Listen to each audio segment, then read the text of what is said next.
Florida में 10 साल का डेविड अपनी टेलीस्कोप तैयार करके चंद्रग्रहण देखने के लिए बैठा है, लेकिन उसकी माँ उसे सोने भेज देती है। जैसे ही ग्रहण होता है, आकाश में कुछ रहस्यमय घटनाएं घटने लगती हैं और समुद्र के डॉल्फिन बेतहाशा हरकतें करने लगते हैं। अचानक एक प्रकाश की किरण प्रकट होती है और डॉल्फिन खुशी से इधर-उधर तैरने लगती हैं। वह प्रकाश कुछ ढूंढने की तरह इधर-उधर घूमता है और आखिरकार पुराने समुद्र के खंडहरों में रुक जाता है। अगले दिन डेविड के दादा दादी बेन और मेरी किराने का सामान लेकर बगीचे में काम कर रहे होते हैं, उनके दोस्तों के साथ जो रिटायरमेंट होम में रहते हैं। यह साफ है कि ये लोग एक दूसरे के साथ बहुत अच्छे दोस्त हैं और एक दूसरे का साथ देकर अपने दिन को रोशन करते हैं। हालांकि उनकी उम्र के कारण अक्सर किसी न किसी की मृत्यु भी हो जाती है। बेन का एक छोटा सा राज है जिसे वह अपनी पत्नी से छुपा कर रखते हैं, जो और आर्ट के साथ वह रिटायरमेंट होम से चुपके से निकल जाते हैं और एक पुराने गेट से होकर एक खाली छुट्टी के घर में घुस जाते हैं, जिसमें एक खूबसूरत स्विमिंग पूल है। वे वहाँ काफी समय बिताते हैं, स्विमिंग करते हैं और शांति से आराम करते हैं। इसी बीच एक बोट टूर गाइड जैक को कुछ नाराज ग्राहक मिलते हैं, जो उसे ट्रिप का आधा शुल्क ही देते हैं। यह पैसे उसकी बंदरगाह की जगह का किराया चुकाने के लिए पर्याप्त नहीं है, इसलिए वह जल्दी ही अपनी जगह खो सकता है। ठीक उसी समय कुछ अजीब पर्यटक आते हैं और कहते हैं कि वे जैक की नाव को 1 महीने के लिए किराए पर लेना चाहते हैं। जैक तुरंत हाँ कह देता है और वह समूह नाव का बारीकी से निरीक्षण करना शुरू कर देता है, यह सुनिश्चित करने के लिए कि यह उनके काम का है। उनके पास पहले से एक नक्शा है जिसे वे फॉलो करना चाहते हैं, इसलिए उन्हें बस जैक को नाव चलाने की जरूरत है और कोई टूर की चिंता नहीं है। दोपहर में डेविड अपने दादा दादी से मिलने आता है और बेन उसे स्विमिंग पूल दिखाने का निर्णय लेता है। हालांकि जब वे घर के पास पहुंचते हैं तो वे जैक के नए ग्राहक देखते हैं, जो पूरे महीने के लिए छुट्टी के घर को किराए पर ले रहे होते हैं। वे खुद को एक परिवार की छुट्टी कहकर पेश करते हैं और कहते हैं कि उन्हें घर की खराब स्थिति की परवाह नहीं है, उनका प्राथमिकता स्विमिंग पूल है। हालांकि वे नहीं चाहते कि पूल मैन आए। बेन और उनके समूह के पास लौटने के अलावा कोई विकल्प नहीं होता। बाद में बेन अपनी ड्राइविंग लाइसेंस को नवीनीकरण करने जाता है, लेकिन वह आँखों की परीक्षा में फेल हो जाता है और अब वह ड्राइव नहीं कर सकता। कार को पार्क करते समय डेविड स्वीकार करता है कि उसे बेन और अन्य बुजुर्गों के साथ समय बिताना अपने उम्र के बच्चों से ज्यादा अच्छा लगता है। जब रिश्तेदार आखिरकार नाव पर चढ़ते हैं तो वे जैक को एक जलमग्न नक्शा दिखाते हैं, जो हीट संवेदनशील होता है। जैक ने ऐसे नक्शों के बारे में पहले सुना था और वह इस नक्शे का सही तरीके से पालन करने में सक्षम होता है ताकि वह उस स्थान तक पहुंच सके जहां समूह जाना चाहता है। रिश्तेदार अपनी खुद की स्कूबा गियर पहनते हैं और गोता लगाते हैं। समुद्र की सतह पर वे जो उन्नत उपकरण लेकर आए हैं उनका उपयोग करके पुराने खंडहरों से बड़े कोकून निकालते हैं, जबकि डॉल्फिन उन्हें ध्यान से देख रहे होते हैं। ये कोकून नाव में लाए जाते हैं और रिश्तेदार उन्हें सुरक्षात्मक बैग में डालते हैं, जबकि जैक डॉल्फिन को देखकर हैरान रहता है कि वे इतने करीब से इंसानों के पास आ रहे हैं। जब नाव वापस बंदरगाह पर लौटती है तो बेन और उसके दोस्तों ने उन्हें दूरबीन से देखा और वे सोचने लगते हैं कि क्या ये बड़े बैग में अवैध सामग्री हो सकती है। वे यह भी समझते हैं कि अगर रिश्तेदार अधिकांश दिन के लिए बाहर रहेंगे तो वे पूल का इस्तेमाल कर सकते हैं। अगले दिन तीनों पुरुष अपनी तरह से पूल हाउस में घुस जाते हैं और हैरान होते हैं जब वे कोकून को पानी में पाते हैं। वे उन्हें एक उपकरण से छेड़ते हैं और अनुमान लगाते हैं कि ये कैप्सूल अवैध पदार्थों को छिपा रही हैं। तीनों पुरुष यह निर्णय लेते हैं कि वे उन्हें नजरअंदाज कर देंगे और वैसे भी तैरने जाएंगे। पूल में कुछ ही मिनटों में वे ताजगी महसूस करते हैं और इतनी ऊर्जा महसूस करते हैं जितनी उन्हें कभी नहीं लगी थी। वे कूदते हैं और खेलते हैं, लेकिन वे थकते नहीं हैं। घर लौटते समय भी वे खुद को बहुत उत्साहित महसूस करते हैं और समझते हैं कि उनकी उम्र जैसे जाग रही है। उस रात बेन और जो अपनी पत्नियों के साथ गंदे हो जाते हैं और विधुर आर्ट आखिरकार बेस्ट के साथ फ्लर्ट करने के लिए बहादुर होते हैं। अगले दिन महिलाएं पहले से बेहतर मूड में होती हैं और तीनों पुरुष पूल में वापस जाने के लिए उत्साहित होते हैं। रिश्तेदार अब भी और कोकून ढूंढने के लिए गोता लगा रहे होते हैं और जैक जब उनका इंतजार कर रहा होता है तो वह उनकी अजीब मशीन को छेड़ता है और उसे शौक लग जाता है। जैक के छेड़छाड़ करने से अचानक एक अलार्म बज उठता है, लेकिन सौभाग्य से वह जल्द ही बंद हो जाता है और एक डॉल्फिन जैक की हरकतों पर हंसने लगता है। जब जैक नहीं देख रहा होता तो मशीन चमकने लगती है और डॉल्फिन का ध्यान उसकी ओर जाता है। उसी रात जैक उन बैग्स के अंदर देखने की कोशिश करता है जिनमें नए बचाए गए जीव हैं, लेकिन किट्टी उसे रंगे हाथ पकड़ लेती है और रोक देती है। उसकी जिज्ञासा को शांत करने के लिए किट्टी उसे बताती है कि वे विशाल समुद्री घोंघे बचा रहे हैं ताकि उन्हें एक संग्रहालय में ले जाया जा सके, क्योंकि वे बहुत दुर्लभ हैं। कुछ उपकरणों को ले जाते समय जैक गलती से अपना पैर चोटिल कर लेता है और घबरा जाता है। किट्टी तुरंत उसका पैर दबाने लगती है ताकि उसे दर्द से राहत मिले, और जैक इस मौके का फायदा उठाकर उससे फ्लर्ट करने की कोशिश करता है, लेकिन किट्टी उसे मना कर देती है और कहती है कि वह उन महिलाओं जैसी नहीं है जिनके साथ जैक आमतौर पर रहता है। किट्टी के अपने कमरे में जाने के बाद जैक उस पर नजर रखने का फैसला करता है और उसे कपड़े उतारते हुए देखता है। अचानक एक तेज रोशनी चमकती है और जैक चौंक जाता है जब वह देखता है कि किट्टी अपनी मानव त्वचा को हटा रही है, जिससे पता चलता है कि वह वास्तव में एक एलियन है। उसी समय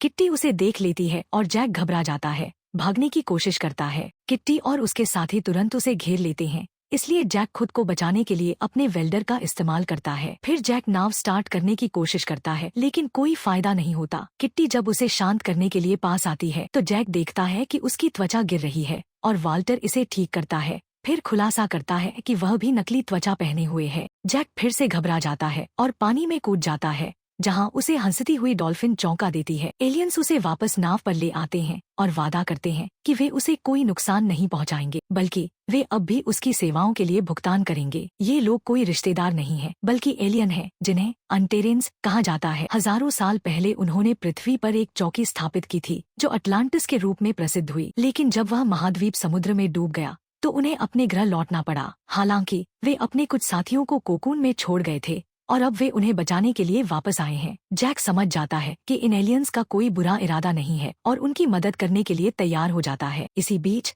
जो डॉक्टर के पास जाता है और चौंक जाता है जब उसे पता चलता है कि उसका कैंसर पूरी तरह से ठीक हो गया है। यह जश्न मनाने के लिए तीनों दोस्त अपनी पत्नियों को एक पार्टी में ले जाते हैं, जहाँ वे पूरी रात डांस करते हैं। अगले दिन तीनों दोस्त बर्नी को उनके साथ पूल जाने के लिए आमंत्रित करते हैं, लेकिन जब बर्नी कोकून देखता है तो वह पानी में जाने से मना कर देता है। तभी एलियंस वापस घर आ जाते हैं, जिससे बुजुर्गों को जल्दी से अलमारी में छिपना पड़ता है। वे देखते हैं कि एलियंस और कोकून पूल में डाल रहे हैं और वाल्टर अपनी नकली त्वचा हटाकर उसे सक्रिय करता है, जिससे कोकून चमकने लगते हैं। फिर बाकी एलियंस भी अपने भेष बदलते हैं और उनमें से एक हवा में उड़कर अलमारी का दरवाजा खोलता है, जिससे बुजुर्गों की पोल खुल जाती है। घबराकर बेन और उसके दोस्त तुरंत रिटायरमेंट होम भाग जाते हैं और कर्मचारियों से पुलिस बुलाने के लिए कहते हैं, लेकिन कोई उनकी बात पर विश्वास नहीं करता। जो की पत्नी आल्मा उन पर चिल्लाती है जब तक कि वे पुलिस को बुलाने के लिए तैयार नहीं हो जाते। लेकिन जब पुलिस अधिकारी आता है तो वाल्टर पूरे मामले को बुजुर्गों की कमजोर याददाश्त की गलती बता देता है और कहता है कि वह शिकायत दर्ज नहीं करेगा,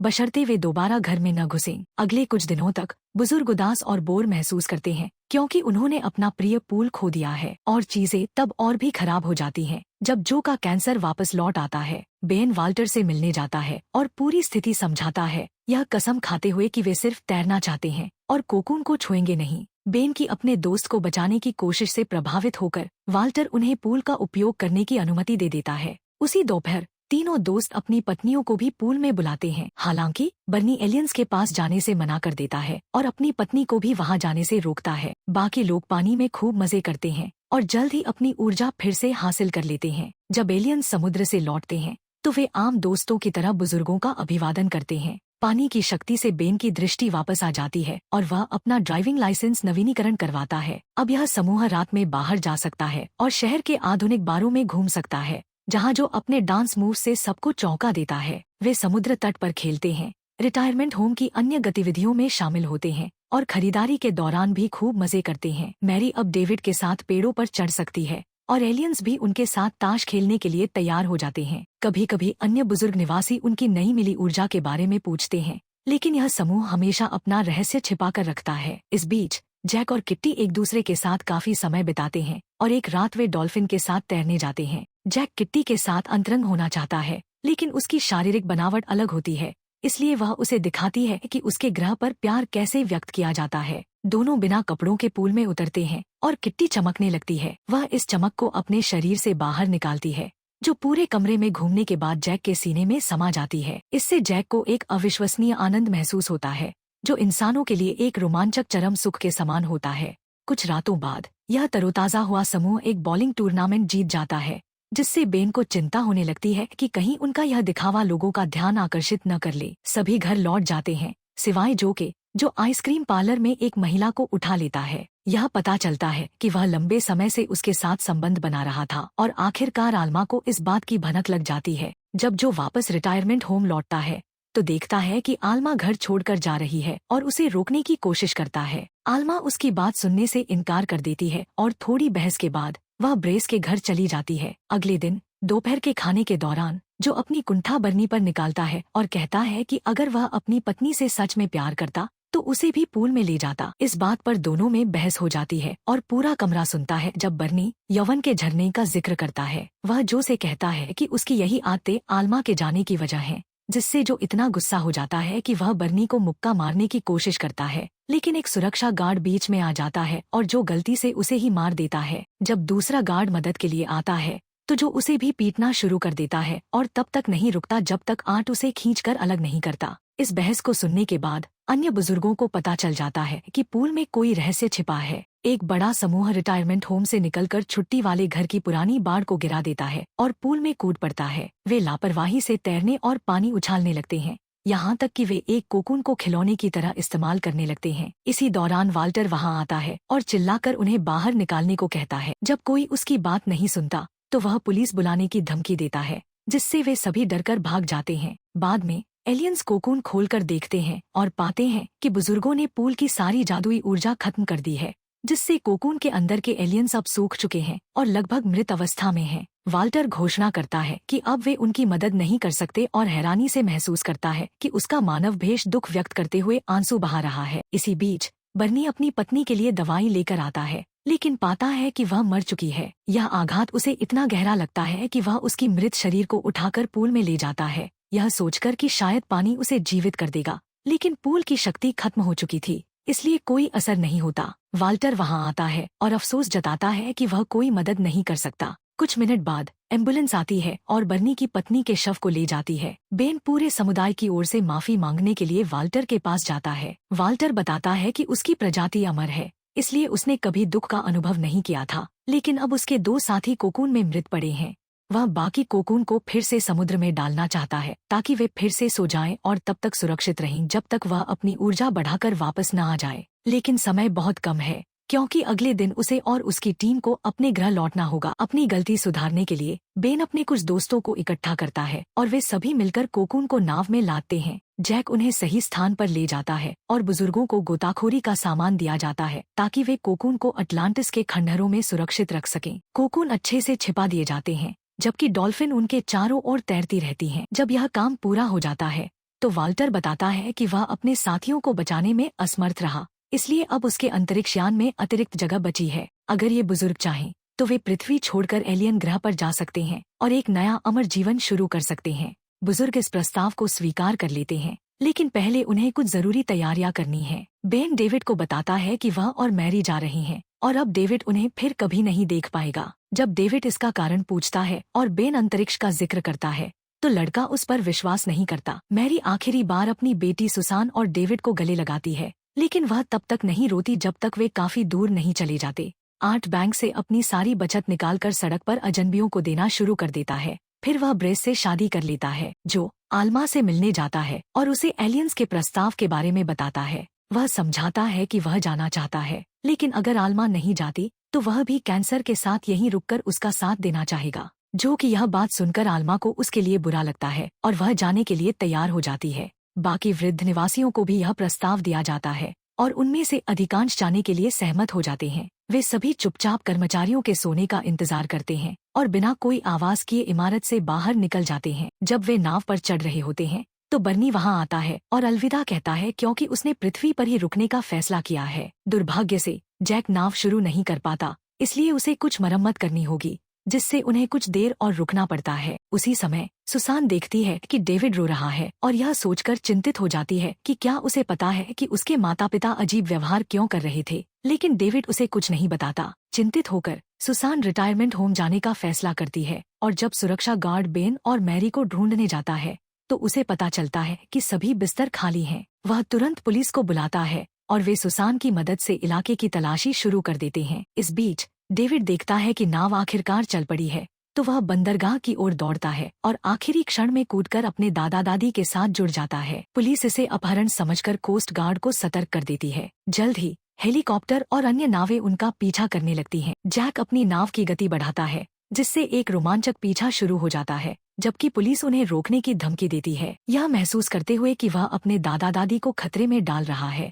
डेविड उन्हें आखिरी बार गले लगाता है और पानी में कूद जाता है। कोस्ट गार्ड डेविड को बचाने पर ध्यान केंद्रित कर लेता है, जिससे जैक की नाव बिना किसी रुकावट के आगे बढ़ जाती है। जब ग्रहण शुरू होता है तो एक विशाल अंतरिक्ष यान आकाश में प्रकट होता है और चारों ओर घना कोहरा फैला देता है ताकि कोस्ट गार्ड उनका पीछा न कर सके। इसी कोहरे के बीच अंतरिक्ष यान एक तेज रोशनी छोड़ता है, जिससे वह जैक की नाव को खोज लेता है। वाल्टर जैक को उनकी तय रकम से भी ज्यादा भुगतान करता है ताकि वह एक नई नाव खरीद सके और उसे अच्छा दोस्त होने के लिए धन्यवाद देता है। जैक वाल्टर को गले लगाता है और किट्टी को चूमता है, जो उससे वादा करती है कि जब भी वे पृथ्वी पर आएंगे वह उसे देखने आएगी। तभी अंतरिक्ष यान की रोशनी नाव को ऊपर उठाने लगती है, इसलिए जैक पानी में कूदकर एक जीवन राफ्ट में चला जाता है। कोहरे की आड़ में एलियंस और बुजुर्गों को अंतरिक्ष यान में ले जाया जाता है, जो तेजी से अंतरिक्ष में उड़ जाता है। अगली सुबह उन सभी बुजुर्गों के लिए एक शोक सभा आयोजित की जाती है, जिन्हें समुद्र में खो गया मान लिया जाता है। सुसान अपने माता पिता के लिए रोती है,